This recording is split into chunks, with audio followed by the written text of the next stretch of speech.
pleasure. Well, it was fantastic. I know that you're, of course, a governor, and also present here, sort of the Gates Foundation, the World Bank, CGAP, and also the local partners here that actually have been doing an amazing job. That we would like to offer our support in many. Everyone for everybody for participating in this very important issue. I think I'm going to say this again because the question should be, why do we need open finance? Kenya has been doing so well until now. We've gotten to nearly 80% of financial inclusion. We were the first movers on the digital financial services side, and we have 300 types of fintechs going around. We have a vibrant sort of financial technology sector, and said, well, why do we need something more? Well, I think we do. Why? Because what we've actually seen in many countries is that our digitization actually starts sort of moving. I, as a consumer, I have my data stuck in Google, part of it. Then I have my data stuck in my bank, what I do with them. Then I have my data stuck in my health insurance. Then I have my data stuck in my electricity company. Then I have my data with another, credit provider. And I don't have access to all that data. And so basically the credit provider, he has to do analysis about me. He will realize I'm actually a tidy person. I always pay my electricity on time. I always very diligent when I actually ride my car. I'm always doing below the speed. So all of these things are so much for my own benefit. And so what I would like to, what we've actually been discussing in many countries is how we can actually bring this, we've got open finance, but it's actually be able that my data can actually be used in my own benefit whenever I want to actually access a product. And that's why it's very important that we start sort of thinking about these regulations and these pieces of sort of depositories of data and what we're going to do with that, so that you yourself as innovators and banks. Good. So welcome to Nairobi. I ran a few minutes late because I missed my earlier flight from Mombasa. I had some 2 meetings in Mombasa today. Then I missed my flight by 5 minutes, so I had to take another flight and even late. So even for minutes, Yeah, so focus and we explore possible areas of partnership. Mm-hmm. Yeah. No, thank you very much for having us and having good people here. I mean, of course, we have with the UN, but also the delegation is also strengthened by the Gates Foundation, yes. The World Bank, as well, the CGAP. So we're all working partner. But the one thing that I hope about this issue of financial inclusion, that we're all going to speak with one voice. Yes. As well as you being here. So. Yes. I think we've actually had a very successful 3 days so far.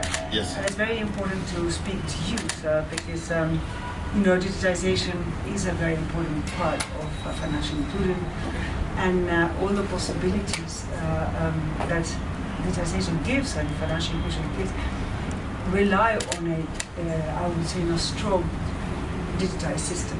Yes. And so we've been speaking a lot these days on the digital public goods. Welcome, please.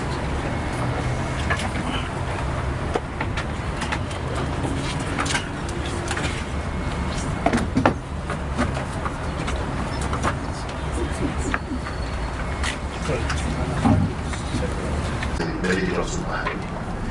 And in this regard, we are tasked to roll out 100,000 kilometers of fiber optic cable, so that those parts of the country that have not been connected get reliable and stable internet. In the same vein, we are tasked with the responsibility.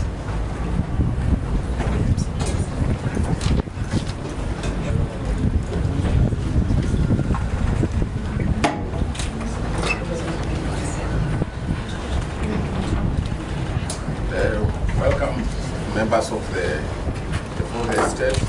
It has a lot to play in the whole area of financial inclusion, but one needs to have a vision on what are the digital public infrastructure that we need to really make this in a way that the consumer is the one that is on the driver's seat of everything that we do, and that we we give the space to the private sector to not only give the right services, but also to innovate, to really see the needs of the population, so they can actually come up with a product that really is going to change the lives of all Kenyans.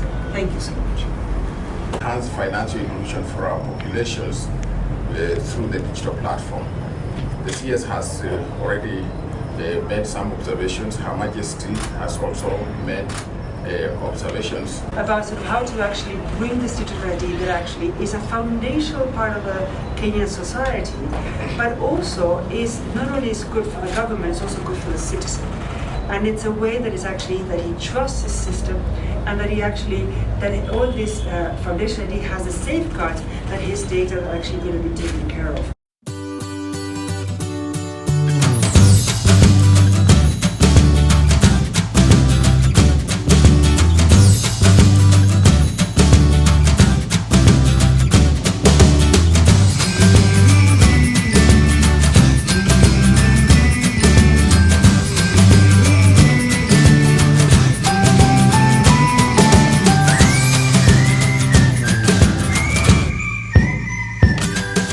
Welcome to the Central Bank. This is the first time I meet you, so I'm very pleased to meet you. Actually, No, I'm very sorry. We have a very big delegation, so my apologies for that. So Mr. Brau is actually is ambassador from His Majesty to Nairobi. So here to my right, Mr. Jackson, US. The UN resident coordinator, of course, from the Kenya Financial Deepening Trust, Mr. Mara, that's actually here and has been actually very good at preparing all the meetings and all the information on financial inclusion. Mr. De Los Santos, who's of the SIGA. On my left, and not my left, is actually from my office from New York, David Symington, and Mr. Agarwal.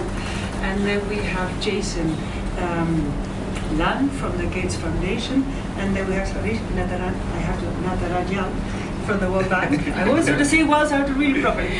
From the World Bank, from the World Bank, and basically I work with all these partners anywhere worldwide, and they've been.